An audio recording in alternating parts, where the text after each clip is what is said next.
Welcome to syllabus పట్టు job కొట్టు. ఈరోజు మనం ఎంచుకున్న అంశం తెలంగాణ జాగ్రఫీ. సో దీన్ని వివరించడానికి పృథ్వీ కుమార్ చౌహాన్ గారు ఉన్నారు స్టూడియోలో. వారిని అడిగి దీనికి సంబంధించిన ఫుల్ ఇన్ఫర్మేషన్ తెలుసుకుందాం. హలో పృథ్వీ గారు, నమస్తే. పృథ్వీ గారు, ఒక్క రోజులోనే నిన్న గ్రూప్ 1కి ఒక దాదాపు 50,000 అప్లికేషన్స్, అంటే ఇట్స్ అ హ్యూజ్ రెస్పాన్స్ అనుకోవాలా? మీరు ఏమనుకుంటున్నారు? సాధారణంగా ఏంటంటే మనకు స్టార్టింగ్ నుంచి కూడా రోజుకు 10,000 కూడా రాలేదు, 1000 కూడా రాలేదు. బహుశా ఎందుకు నిన్నటి ఒకేసారి పెరిగిందంటే నేను అనుకోవడం ఏంటంటే ఇట్ ఈస్ సైకలాజికల్ మైండ్ అన్నట్టు. ఓకే, ఏమని ఉండొచ్చు అంటే అన్ని రోజులు లేంది ఎందుకు వచ్చింది? ఎస్, అదే point. Civil service result exact 24 hours ముందు వచ్చింది. కరెక్ట్. అది వచ్చిన తర్వాత ఇక print media, electronic media, YouTube channel ఇవన్నీ ఎవరెవరైతే ర్యాంకర్లు ఉన్నారో బాగా న్యూస్లోకి వచ్చేసాయి. వీళ్ళు ఎట్లయితారు, ఐఏఎస్లు ఐపీఎస్లు ఎట్లయితారంటే వీళ్ళకు ఒక యూపీఎస్సీ ఎగ్జామ్ ఉన్నది, ఇప్పుడేమో గ్రూప్ ఎగ్జామ్ ఉంది.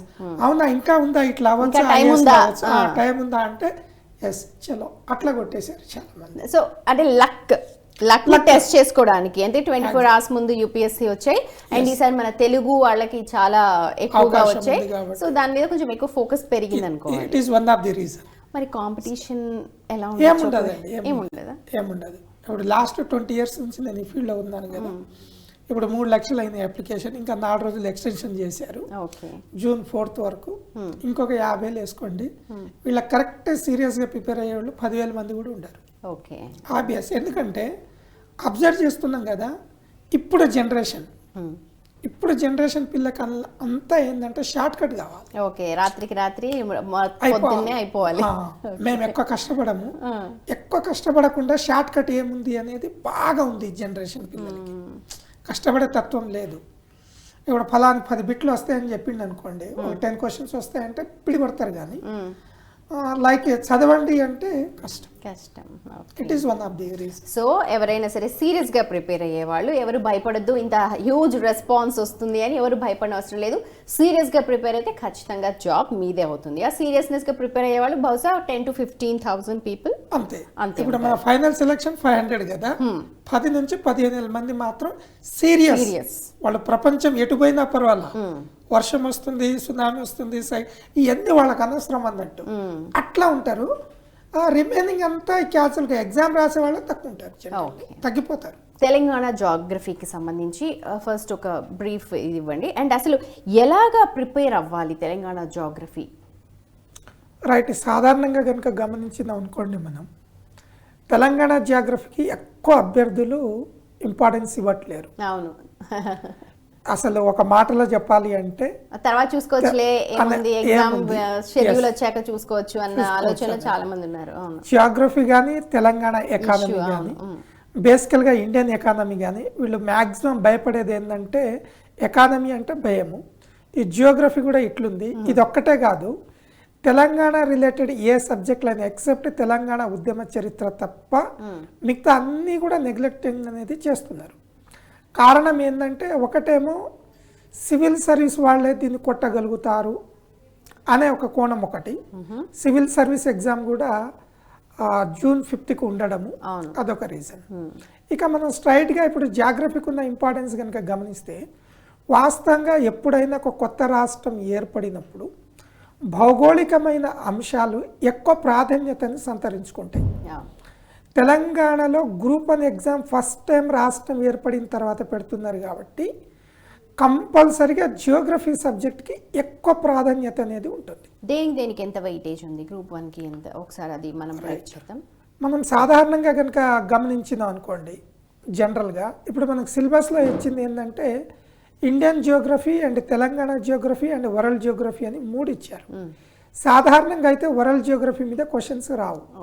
కానీ ఇక్కడ ఏమవుతుంది అంటే వరల్డ్ జియోగ్రఫీ అనేది because of the Ukraine issue కానీ, లేదంటే ఆఫ్ఘనిస్తాన్ ఇష్యూ కానీ, లేదంటే మన సరౌండింగ్ శ్రీలంక ఇష్యూ కానీ, ఈ అన్ని ఇంపార్టెన్స్ ఏమైందంటే 2022లో బాగా ఇంపార్టెన్స్ పెరిగిపోయింది వాటికి. వీటికి ఇంపార్టెన్స్ పెరిగిపోయింది కాబట్టి ఇప్పుడు వరల్డ్ జియోగ్రఫీ రిలేటెడ్ క్వశ్చన్స్ కూడా వచ్చే అవకాశం ఉంది.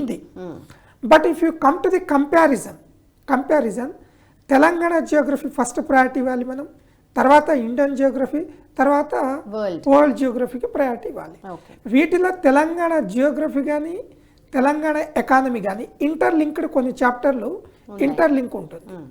కాబట్టి మనకు తెలంగాణ జియోగ్రఫీకి అవుట్ ఆఫ్ 120 నుంచి 130 క్వశ్చన్స్ అంటే రీజనింగ్ అర్థమెటిక్ కనుక ఒక 25-30 క్వశ్చన్స్ కనుక తీసేస్తే 120 నుంచి 130 క్వశ్చన్స్లో కంపల్సరీగా మన జియోగ్రఫీకి అబౌట్ 20 మార్క్స్ ఎక్స్పెక్ట్ చేయవచ్చు. ఓకే అట్టెట్లా చెప్తాం అనేది కనుక అబ్జర్వ్ చేస్తే మనం 2001లో కనుక గమనిస్తే జార్ఖండ్ కానీ ఛత్తీస్గఢ్ కానీ ఉత్తరాఖండ్ రాష్ట్రాలు ఏర్పడిన తర్వాత వాళ్ళకు కూడా ఫస్ట్ గ్రూప్ 1 ఎగ్జామ్ జరిగినప్పుడు వాళ్ళకు మేజర్గా వాళ్ళ మొత్తం గ్రూప్ 1 ప్రిలిమినరీ ఎగ్జామ్లో ఆ రోజు కూడా కాన్సన్ట్రేట్ చేసింది ఏంటంటే జియోగ్రఫికల్ యాంగిల్ అనేది ఎక్కువ కాన్సన్ట్రేట్ చేస్తున్నారు.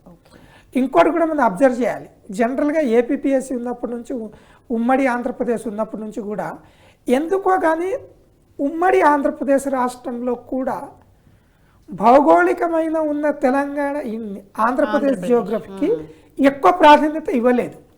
కానీ ఇక్కడ ఒక చిన్న లాజిక్ ఉంది. ఇప్పుడు ఫస్ట్ టైం 33 జిల్లాల యొక్క సమాచారం అనేది ఇప్పుడు దొరుకుతుంది. 33 జిల్లాల సమాచారం వచ్చిన తర్వాత ఎగ్జామ్ అనేది కండక్ట్ చేయలేదు. అఫ్కోర్స్ అట్లా అంటే ఇప్పుడు ఆంధ్రప్రదేశ్లో కూడా 26 డిస్ట్రిక్ట్స్ అయినాయి. అందుకనే మీకు ఆటోమేటిక్గా జియోగ్రఫీ అనేది ఇంపార్టెన్స్ పెరుగుతుంది. అనదర్ రీజన్, ఎప్పుడైనా ఒక డికేడ్ చేంజ్ అయినప్పుడు, ఇప్పుడు మన 2021, 22, 2022లో ఉన్నాం, కంపల్సరీ ఒక డికేడ్ చేంజ్ అయినప్పుడు కంపల్సరీగా జియోగ్రఫీ యొక్క ఇంపార్టెన్స్ అనేది పెరుగుతుంది. మీరు కావాలంటే Indian Geography civil service paper చూడండి, ఇండియన్ జియోగ్రఫీ ఇంపార్టెన్స్ అనేది పెరిగింది. కాబట్టి తెలంగాణ జియోగ్రఫీ యొక్క ఇంపార్టెన్స్ని దయచేసి మరవద్దు. ఎందుకంటే మన దగ్గర ఎట్లా సాధారణంగా ఎట్లా ఉంటుందంటే ఎక్కువ పాపులారిటీ అయిన ఫ్యాకల్టీల సబ్జెక్టులు చదువుతుంటారు, ఎక్కువ పాపులారిటీ ఉన్న బుక్స్లు చదువుతూ ఉంటారు. కానీ అసలు తక్కువ టైంలో ఎక్కువ మార్కులు వచ్చే సబ్జెక్టులు ఉంటాయి చూడండి, ఇవే మాత్రం కాన్సన్ట్రేట్ చేయరు. It is one of the weakness అనుకోవాలి. అవును, కొంతమంది ఆస్పిరెంట్స్ ఉన్నారు, డౌట్స్ ఒకసారి చూద్దామండి. నేను గ్రూప్ 1 ప్రిపేర్ అవ్వాలనుకుంటున్నాను. గ్రూప్ 1 రీచ్ అవ్వడానికి పేపర్ ఏ విధంగా చదవాలి, ఎలా ప్రిపేర్ అవ్వాలి, ప్రజెంట్ ఉన్న ట్రెండ్ బట్టి ఎలా ప్రిపేర్ అవ్వాలో కొంచెం మీరు గైడెన్స్ ఇస్తారని ఆశిస్తున్నాను సార్. రైట్, అభ్యర్థి కనుక గమనిస్తే ఇప్పుడు గ్రూప్ 1కి పేపర్ ఏ విధంగా చదవాలి అనే కోణం కనుక చూసినాం అనుకోండి, సాధారణంగా ఇక్కడ ఏం జరుగుతుంది అంటే గ్రూప్ 1 ప్రిలిమినరీ ఉంటుంది, గ్రూప్ 1 మెయిన్స్ ఉంటుంది. ప్రిలిమినరీ అంశానికి వచ్చేసరికి సిలబస్ దగ్గర పెట్టుకొని ఎవ్రీ సిలబస్, ఈవెన్ తెలంగాణ కానీ ఆంధ్రప్రదేశ్ కానీ, ఈ మధ్య చాలా గమ్మత్తుగా చూశాను నేను. ఏమని అంటే కొన్ని సబ్జెక్టులే కాంటెంపరీ ఉంటుంది, తెలంగాణకు ఒక 3-4 సబ్జెక్టులు గ్రూప్ 1లో సమకాలీనం ఉంటుంది, మిగతా ఏది సమకాలీనం ఉండదు అని. అట్లా లేదండి.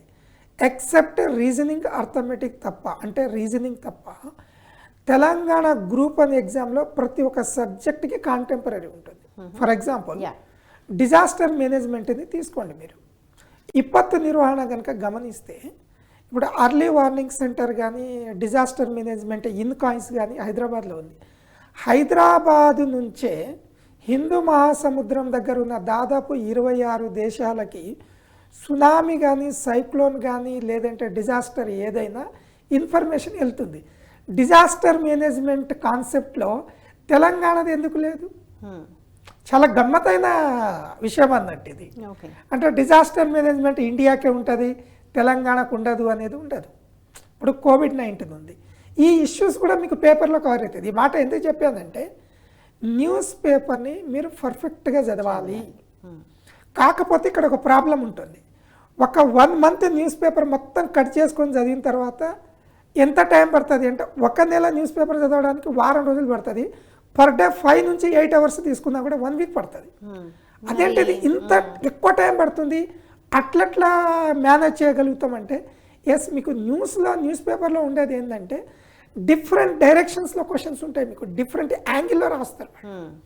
ఈ మధ్య మెయిన్స్కి కొంత మెటీరియల్ వచ్చింది మార్కెట్లో, అబ్జర్వ్ చేశాను. మెయిన్స్కి మెటీరియల్ రాసేవాళ్ళు. ఇప్పుడు అక్కడ ఏముంటుందంటే నీకు 200 పదాల్లో రాయమని చెప్తే ఇప్పుడు ఆ మెటీరియల్లో మీకు 5000 పదాలు ఉన్నాయి, 10,000 పదాలు ఉన్నాయి.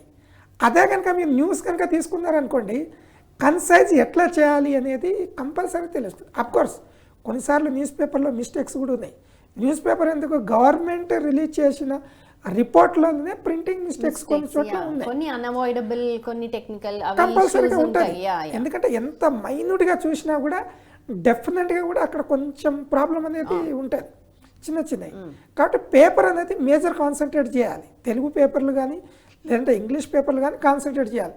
కానీ గతంలో మనం చెప్పుకున్నట్టు దయచేసి మాత్రం మ్యాగజైన్స్ మాత్రం కాన్సన్ట్రేట్ చేయక. ఎందుకు నేను ఇది అనుభవంగా చెప్తున్నంటే, నేను కూడా సివిల్ సర్వీస్కి 2 times ఐఏఎస్ ఇంటర్వ్యూకి వెళ్ళాను. ఈ మ్యాగజైన్లో ఏం చేస్తారంటే మొత్తం కట్ చేసి పెట్టేస్తారు మీకు అక్కడ. ఆ కట్ చేసిన సమాచారం యొక్క ట్రెండ్ లేదు. ఒకటి ఖచ్చితంగా చెప్పగలను, ఒకప్పుడు 2012 కన్నా ముందు వాస్తవంగా న్యూస్ పేపర్ కంటే మ్యాగజైన్స్ చదివిన వాళ్ళు క్లిక్ అయ్యారు. కానీ ఈరోజు మాత్రం ఒక ఇష్యూని డిఫరెంట్ డైరెక్షన్స్లో 360 degree యాంగిల్లో కనుక అండర్స్టాండ్ కనుక చేసుకుంటేనే మనం ఇప్పుడు గెటిన్ కాగలం. కానీ జనరల్గా మ్యాగజైన్ ట్రెండ్ లేదు. ఒకప్పుడు ఏపీపీఎస్సి ఉమ్మడి ఆంధ్రప్రదేశ్ ఉన్నప్పుడు ఉద్యోగ సమాచారం అని ఒక మ్యాగజైన్ ఉండే, అంటే ఏపీపీఎస్సీనే రిలీజ్ చేసేది. అది 2006-2008 వరకు ఉండేది. పబ్లిక్ సర్వీస్ కమిషన్ అఫీషియల్గా రిలీజ్ చేసే మ్యాగజైన్. ఈ మాట ఎందుకు చెప్పానంటే మ్యాగజైన్ల కథ మొత్తం అక్కడ నుంచి స్టార్ట్ అయింది. ఇప్పుడు ఏపీపీఎస్సీ అఫీషియల్గా రిలీజ్ చేసిన ఈ మ్యాగజైన్లో ఏదైతే సబ్జెక్టులు ఉంటాయో క్వశ్చన్స్ అట్లా పడేవి. కానీ ఇప్పుడు లేదు, ఆ ట్రెండ్ అనేది లేదు. దయచేసి పేపర్ అనేది కంపల్సరీగా డిఫరెంట్ కోణంలో కనుక మీరు చదివితే కంపల్సరీ మనం సక్సెస్ కావడానికి ఆస్కారం ఉంటుంది. ఒక పేపర్ చదవడానికి ఒక వారం టైం పడుతుంటే ఎన్ని పేపర్లు చదువుతారు? రోజు పేపర్ అలా పేరుకుపోతూ ఉంటాయి కదా. ఖచ్చితంగా గమనిస్తే ఒక పేపర్ మొత్తానికి కూడా పనికొచ్చే ఆర్టికల్ ఎన్ని ఉంటాయంటే 7-8 క్లిప్స్ ఉంటాయి అంతే.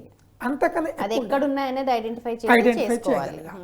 సాధారణంగా ప్రాబ్లం వచ్చేది ఏంటంటే అక్కడ ప్రాబ్లం వస్తుంది. ఏమని, ఇప్పుడు ఒక ఇష్యూ ఉన్నప్పుడు దీంట్లో ఏం చదవాలనేది ప్రాబ్లం వస్తుంది. కరెక్ట్. ఇష్యూ ఉన్నప్పుడు ఏం చదవాలని ప్రాబ్లం అంటే దానికి అంత కొంత ఎక్స్పీరియన్స్ ఉండాలి, లేదంటే తెలిసిన వాళ్ళని సర్కిల్ కానీ ఎక్స్పర్ట్ని కానీ అడిగే. జనరల్గా మీరు ఎక్కడ తెలుస్తుంది అది, ఎవరిని అడగకుండా తెలిసేది ఎక్కడ తెలుస్తుంది అంటే ప్రీవియస్ పేపర్స్ కనుక కరెంట్ అఫైర్స్ రిలేటెడ్ కనుక చూస్తే మనకు కంపల్సరీగా ఎక్కడ కాన్సన్ట్రేట్ చేయాలనేది ఇష్యూ ఈజీగా తెలుస్తుంది. ఫర్ ఎగ్జాంపుల్ ఇప్పుడు యుక్రెయిన్ ఇష్యూ ఉంది, మీరు గతంలో కనుక ఇరాన్ ఇష్యూ కనుక అబ్జర్వ్ చేసి ఉంటే యుక్రెయిన్ మీకు ఆటోమేటిక్గా అర్థమైపోతుంది. ఫర్ ఎగ్జాంపుల్ ఇప్పుడు శ్రీలంక ఉంది, గతంలో ఇదే శ్రీలంక టైప్ ఇష్యూస్ ఎక్కడ జరిగిందంటే నేపాల్లో జరిగినాయి. అఫ్కోర్స్ ఇక్కడ నేపాల్లో కూడా జరుగుతుంది, ఆ యాంగిల్ ఉండాలి. ఫర్ ఎగ్జాంపుల్ మీకు గతంలో పద్మ అవార్డ్స్ వచ్చినాయి అనుకోండి, పద్మభూషణ్, పద్మశ్రీ, పద్మవిభూషణ్ అవార్డు వచ్చింది అనుకోండి గతంలో ఎగ్జామ్లో, కంపల్సరీ ఈసారి పద్మవిభూషణ్, పద్మభూషణ్ అవార్డు మీద కాన్సన్ట్రేట్ చేయాలి. లేదంటే ఒక ప్రాజెక్ట్ మీద గతంలో కనుక క్వశ్చన్స్ వచ్చినాయి అనుకో, స్టిల్ ఇష్యూస్ వస్తుంది అనుకో, అక్కడ కాన్సన్ట్రేట్ చేయాలి. ఆ విధంగా చూస్తే మాత్రం ఒక పేపర్లో అసలు చాలా గమ్మత్ అనిపిస్తుంది. కరెక్ట్ ఒక 2 months పేపర్ కనుక మీరు కరెక్ట్ కనుక చదవగలిగారంటే ఆటోమేటిక్గా తర్వాత ఇష్యూస్ ఏది ఇంపార్టెంట్ అనేది మీకు తెలిసిపోతుంది. Right, okay. I hope answer వచ్చింది అనుకుంటాను ఎలా చదవాలి అన్నది. రైట్, నెక్స్ట్ ఆస్పిరెంట్ అండి, నెక్స్ట్ విద్యార్థి. సరే, ఇప్పుడు నా మేజర్ డౌట్ ఏంటంటే కరెంట్ అఫైర్స్ చదవడానికి చాలా టైం పడుతుంది వాళ్ళకి. ఇప్పుడు మనకున్న టైంలో కరెంట్ అఫైర్స్ ఫాస్ట్గా చదవాలంటే ఏం చేయాలి, ఏ ప్రొసీజర్ ఫాలో కావాలి? ఇంకొకటి, ఇప్పుడు చాలా తక్కువ టైం ఉంది కాబట్టి ఎక్కువ ప్రయారిటీ ఏ పాయింట్స్, మనకున్న సిలబస్లో ఏ పాయింట్స్కి ఎక్కువ ప్రయారిటీ ఇవ్వాలో చెప్పగలరు సార్? రైట్, మనం ఇంతకుముందు కూడా చెప్పుకున్నట్టు దీనికి ఆన్సర్ ఏంటంటే కరెంట్ అఫైర్స్లో 2 మెథడ్లో మనం డివైడ్ చేసుకోవాలి. ఒకటేమో సబ్జెక్ట్ లింక్డ్ కరెంట్ అఫైర్స్ ఒకటి, ఇంకోటి ఏంటంటే ప్యూర్ కరెంట్ అఫైర్స్. ఇప్పుడు ప్యూర్ అంటే కొన్ని టాపిక్స్ ఉంటాయి దాంట్లో. ఇప్పుడు నోబెల్ ప్రైజెస్ ఉన్నాయి, నోబెల్ ప్రైజెస్ మీద మీకు సబ్జెక్ట్లో ఎక్కడ ఒక చాప్టర్ ఉండదు, ఎక్కడ ఉండదు. లేదంటే అవార్డ్స్ ఉంటాయి, అవార్డ్స్ మీద కంప్లీట్గా ఎక్కడ చాప్టర్ ఉండదు, ఇది కరెంట్ రిలేటెడ్. స్పోర్ట్స్ తీసుకోండి, స్పోర్ట్స్ మీద కంప్లీట్గా మీకు ఎక్కడ కూడా చాప్టర్ ఉండదు. లేదంటే బుక్స్ అండ్ ఆథర్స్ తీసుకోండి, పుస్తకాలు, రచయితలు ఈ మధ్య కాలంలో రిలీజ్ అయిన పుస్తకాలు. రిలీజ్ అయిందంటే ప్రైమ్ మినిస్టర్ కానీ, లేదంటే ప్రెసిడెంట్ కానీ, లేదంటే లైక్ ఒక స్పోర్ట్స్ పర్సన్స్ కానీ, ఇలా ఎవరైనా ఫేమస్ వ్యక్తులు కానీ రాసిన పుస్తకాలు కనుక ఉంటే అవి మనకు ఆస్కారం ఉంటుంది, ఇది ప్యూర్ కరెంట్ అఫైర్స్ కిందకి వస్తుంది. లేదంటే స్కీమ్స్ తీసుకున్నారనుకోండి, సెంట్రల్ గవర్నమెంట్ స్కీమ్స్ కానీ స్టేట్ గవర్నమెంట్ స్కీమ్స్ కనుక తీసుకున్నారనుకోండి, ఇప్పుడు state government, central government schemes దేని కిందకి వస్తుంది, సబ్జెక్ట్ లింక్డ్ కిందకి వస్తుంది. సోషియాలజీలో మీకు స్కీమ్స్ కిందకి కవర్ అయిపోతుంది. మళ్ళీ తెలంగాణకు వచ్చినప్పుడేమో పాలసీస్ ఆఫ్ ది తెలంగాణ కింద కవర్ అయిపోతుంది. ఇది ఏమవుతుందంటే సబ్జెక్ట్ లింక్డ్ అవుతుంది. ఇప్పుడు ఇది కనుక మీరు పేపర్లో కనుక చదివారు అనుకోండి, ఆటోమేటిక్గా మీరు సబ్జెక్ట్ చదువుతున్నట్టు ఎక్కడ లెక్క. కాకుంటే ఏమో అనిపిస్తుందంటే దీనికి ఎక్కువ టైం పడుతుందంటే ఆబ్వియస్గా టైం పడుతుంది. ఎందుకు పడుతుంది అంటే అక్కడ ఒక చిన్న పాయింట్ కూడా ఉన్నది. స్టూడెంట్ అభ్యర్థి కనుక ఒకటే సబ్జెక్ట్ కనుక చదువుకుంటూ పోయినప్పుడు ఎట్లా ఉంటుంది అంటే కొంచెం యాక్టివ్గా ఉంటుంది, సింపుల్గా ఉంటుంది, ముందుకెళ్తుంటాడు. కానీ ఇక్కడ పేపర్లో ఏమవుతుందంటే ఫ్రాక్షన్ ఆఫ్ సెకండ్లలో మీకు సబ్జెక్ట్ అనేది చేంజ్ అవుతుంది. ఒక పేపర్ కటింగ్లో ఏమో ఇంటర్నేషనల్ రిలేషన్స్ చదివితే ఇంకో దగ్గర ఏం చదువుతుందంటే పర్యావరణం అనేది చదువుతున్నాం. నీకు ఫ్రాక్షన్ ఆఫ్ సెకండ్లో నీ మైండ్ కనుక లైక్ క్యాచప్ చేయాలంటే జనరల్గా క్యాచప్ చేయదు. అందుకున్న పేపర్ చదువుతున్నప్పుడు జెండు బాంబు కూడా దగ్గర పెట్టుకోవాలి, ఇంత ప్రాబ్లం ఉంటుంది. అదే కనుక మీరు సబ్జెక్ట్ చదివారు అనుకోండి మీకేం ప్రాబ్లం రాదు, ఎందుకంటే కంప్లీట్గా ఆ చాప్టర్ రిలేటెడ్ ఉంటుంది. ఇక్కడ ఏముంటుందంటే విత్ ఇన్ ఫ్రాక్షన్. ఎగ్జామ్లో కూడా అదే జరుగుతుంది కదా. ఇప్పుడు బ్యాంక్ ఎగ్జామ్ కొడుతున్నారు, ఎస్ఎస్సి ఎగ్జామ్ కొడుతున్నారు, కొన్ని టైప్ ఆఫ్ ఎగ్జామ్స్ కాంపిటేటివ్ ఉద్యోగాలు ఈజీగా కొడుతున్నారు. ఎందుకు కొడుతున్నారంటే అక్కడ లాజిక్ ఉంది. ఇప్పుడు బ్యాంక్ ఎగ్జామ్ ఏమవుతుంది, రీజనింగ్ అర్థమెటిక్ సబ్జెక్టే ఉంటుంది. అక్కడ నీకు 50 క్వశ్చన్స్ కనుక రీజనింగ్ ఉంటే ఎంటర్ 50 కూడా రీజనింగ్ ఉంటుంది, స్పీడ్ పెరుగుతుంది. అర్థమెటిక్ 50 ఉంటుంది. అదే మీరు జనరల్ స్టడీస్ తీసుకున్నారనుకోండి, పాలిటీ కొంత ఉంటుంది, ఎకానమీ కొంత ఉంటుంది, జియోగ్రఫీ కొంత ఉంటుంది, ఇవన్నీ ఉంటుంది. అందుకునే కదా సివిల్ సర్వీస్ ఒక ఐఏఎస్ ఎగ్జామ్ అనేది టఫ్ ఎగ్జామ్ ఎందుకు అంటున్నాం. ఒక క్వశ్చన్ పాలిటీ రిలేటెడ్ ఉంటే దాని కింద ఉన్న క్వశ్చన్ 1 or 2 ఇంకొకటి ఉంటుంది. With in 10 or 15 seconds maximum 10-15 సెకండ్స్లో నీ మైండ్ అనేది సబ్జెక్ట్ చేంజ్ అయిపోవాలి. సబ్జెక్ట్ చేంజ్, దాని మనం అనాలిసిస్ చేంజ్, దాని క్వశ్చన్ ఫ్రేమింగ్తో పాటు అన్ని అర్థం చేసుకొని అక్కడ మనం పెట్టగలగాలి. ఇప్పుడు పేపర్లో వచ్చే ప్రాబ్లం ఇదే. పేపర్ చదువుతున్నప్పుడు వచ్చే ప్రాబ్లం కూడా సేమ్ ఇష్యూ ప్రాబ్లం ఇది అవుతుంది. అప్పుడు ఏం చేయాలి, పర్టికులర్ సబ్జెక్ట్ మీద కమాండ్. లేదంటే మీరు కట్ చేసుకొని ఏం చేయాలంటే ఇంటర్నేషనల్ రిలేషన్స్ అని ఒకసారి, పాలిటీ రిలేటెడ్ అని ఒకసారి, ఎకానమీ రిలేటెడ్ ఒకసారి, స్పోర్ట్స్ రిలేటెడ్ ఒకేసారి, ఇట్లా కనుక చదవగలిగితే ఇంకా మనకి ఈజీగా అర్థం కావడానికి ఛాన్స్ ఉంది. ఈ లేబర్ వర్క్ చేయరు. సాధారణంగా మనం ఇంతకుముందు చెప్పినట్టు అభ్యర్థులు ఏంటంటే ఇప్పుడున్న ట్రెండ్, ఎవరైతే వాళ్ళ వయసు 25 less than 25 ఏజ్ ఉన్నారో, ఎస్పెషల్గా ఇప్పుడు 18, 21 నుంచి 25, 28 పాస్ అవుట్ ఉన్న పిల్లలు, వీళ్ళకి అందరికీ ఏంటంటే కష్టం అనేది కాంపిటేటివ్ ఎగ్జామ్లో ఎక్కువ హార్డ్ వర్క్ చేయకుండా లాజిక్ ఏముందనే ట్రెండ్ ఉంది. నార్మల్గా మిమ్మల్ని అడిగారా పృథ్వీ గారు, అంటే ఏం బిట్స్ వస్తాయి, ఆల్రెడీ ప్రిపేర్ అయ్యి 20 బిట్స్ ఉంటాయి కదా, అవి ఇచ్చేసేయండి సార్ మేము చదువుకుంటాము, ఇలా అడుగుతూ ఉంటారు కదా. ఎందుకంటే మొత్తం చదవాలి అని అంటే ఇప్పుడు అన్నట్టుగా టైం లేదు అన్నది ఒక ట్యాగ్ లైన్. ఎస్ వాస్తవంగా చెప్పాలి అంటే కొన్ని ఎగ్జామ్కి అవి వర్కౌట్ అవుతుంది, కానీ కొన్ని ఎగ్జామ్కి వర్కౌట్ కాదు. ఇప్పుడు మీరు గ్రూప్ 1 లాంటి ఎగ్జామ్స్కి వెళ్ళినప్పుడు ఏమవుతుంది అంటే ఒక స్టాండర్డైజేషన్ ఆఫ్ పేపర్ అనేది ఉంటుంది ఇక్కడ గ్రూప్ 1కి. అదే కనుక మీరు ఒక కానిస్టేబుల్ ఎస్ఐ ఎగ్జామ్ కనుక వెళ్ళిననుకో అంత స్టాండర్డైజేషన్ ఉండదు. అదేంటిది, కానిస్టేబుల్ ఎస్ఐ పేపర్ గ్రూప్ 1 కంటే టఫ్ ఉంది, సివిల్ సర్వీస్ కంటే టఫ్ ఉంది అంటే దేనికి టఫ్ ఉంది అని వాళ్ళకి అనిపిస్తుంది అంటే వాళ్ళు సింగిల్ స్టేట్మెంట్ క్వశ్చన్, ఏకవాచ్య క్వశ్చన్స్ చదివి వస్తున్నారు కాబట్టి వాళ్ళకి అట్లా అనిపిస్తుంది. కానీ 80% of the constable SI paper కనుక గమనిస్తే మ్యాథ్స్ ది ఫాలోయింగ్ 4 కనుక ఉంటే ఒకటి తెలిస్తే ఆన్సర్ వస్తుంది, లేదంటే 2 తెలిస్తే ఆన్సర్ వస్తుంది. అదే సివిల్ సర్వీస్లో మీకు మ్యాథ్స్ ది ఫాలోయింగ్స్ అనేది ఉండదు. దట్ ఈస్ ది డిఫరెంట్ అన్నట్టు. అందుకు నాకు గ్రూప్ 1 లాంటి ఎగ్జామ్లో షార్ట్ కట్ వెళ్ళడం అనేది డిఫికల్ట్.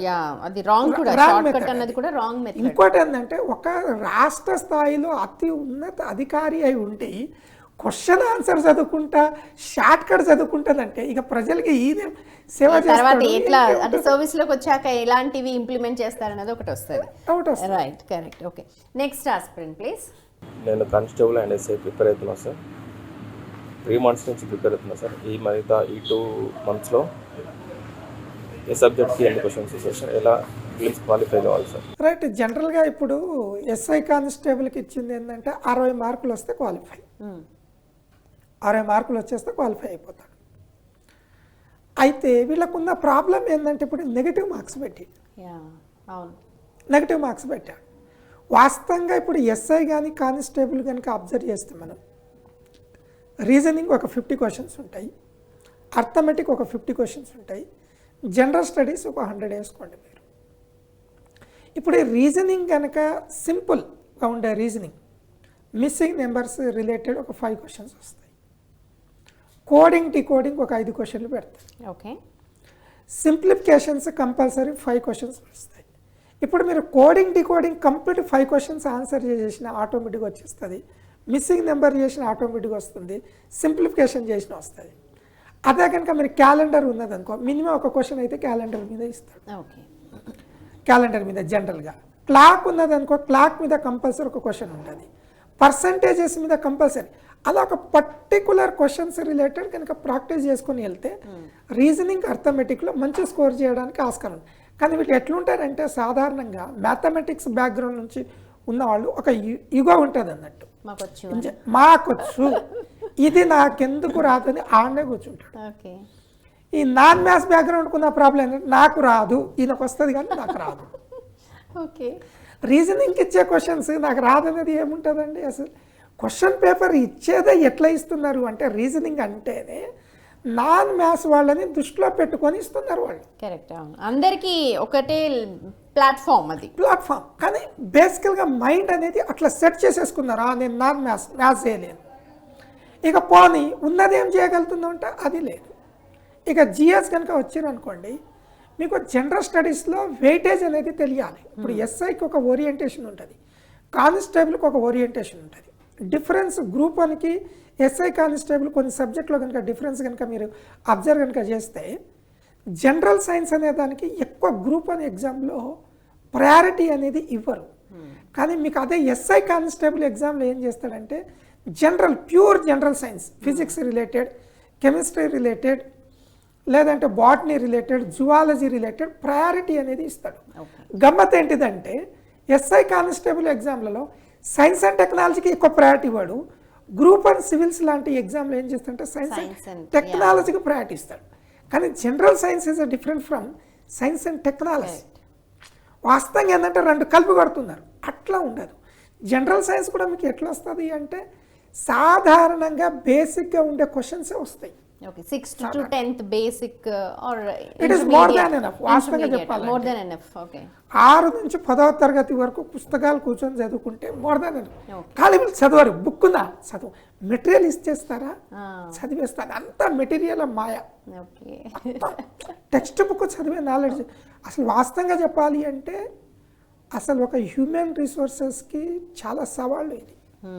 కాంపిటేటివ్ ఎగ్జామ్లో గ్రూప్ 1కి 3.5 లక్షల వరకు ఎగ్జామ్ రాస్తే వీళ్ళలో వాస్తవంగా టెక్స్ట్ బుక్ కనుక చదివితే అనలిటికల్ పవర్ అనేది పెరుగుతుంది, ఒక అంశం మీద ఒక బ్రాడ్ వ్యూ అనేది వస్తుంది.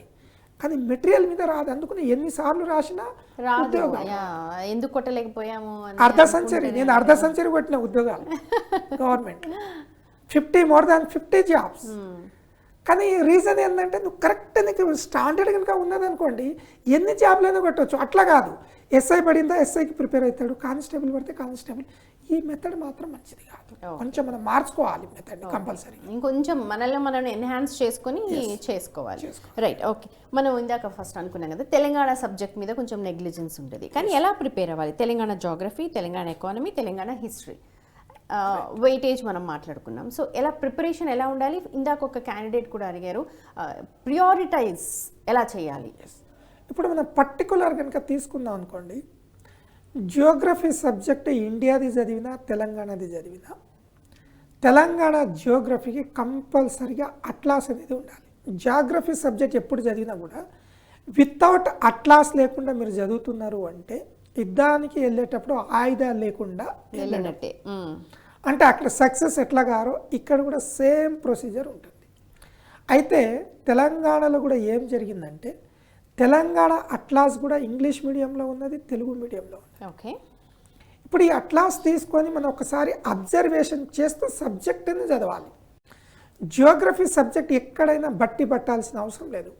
అనలిటికల్ టైప్ క్వశ్చన్స్ ఉంటుంది. ఎగ్జాంపుల్ కనుక మీరు తీసుకున్నారనుకోండి, తెలంగాణ జియోగ్రఫీలో తెలంగాణ రాష్ట్రం June 2, 2014 వచ్చినప్పుడు తెలంగాణకి ఎన్ని రాష్ట్రాలు సరిహద్దుగా ఉండేది? 5 ఉండే ఆ రోజు. కానీ వితిన్ 6 monthsలో ఏమైందంటే ఒరిస్సా బార్డర్ అనేది లేదు. ఓకే.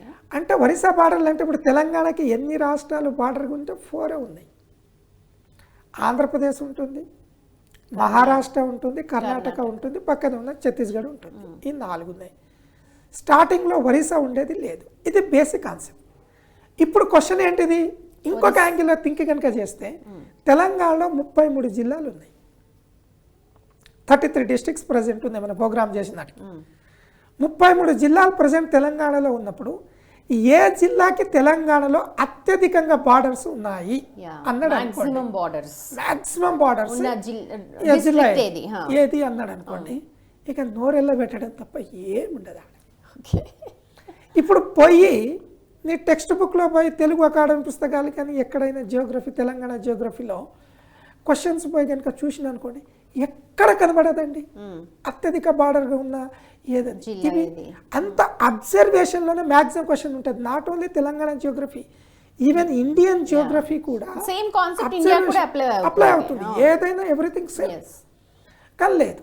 కానీ మీరు తెలంగాణ కనుక గమనిస్తే సిద్దిపేట తీసుకోండి, తెలంగాణ మొత్తానికి బార్డర్, సరే సెంటర్ 8 జిల్లాల బార్డర్ ఉంటుంది. ఇది గమన్. మళ్ళీ భారతదేశానికి centre is the Telangana, Telangana centre is the Siddipet. అక్కడ ఏమైందంటే ఇప్పుడు సిద్దిపేట జిల్లా అనేది ఒక దాంట్లో నుంచి కాలేదు, పాత సెంటర్ తెలంగాణ, ఇది డక్కన్ ప్లాట్. అసలు ముఖ్యమంత్రి గారు ఉన్నారు కదా, అది ఎంత ఇదంటే వాస్తవంగా చెప్పాలి అంటే సెంటర్ ఇట్ ఈస్.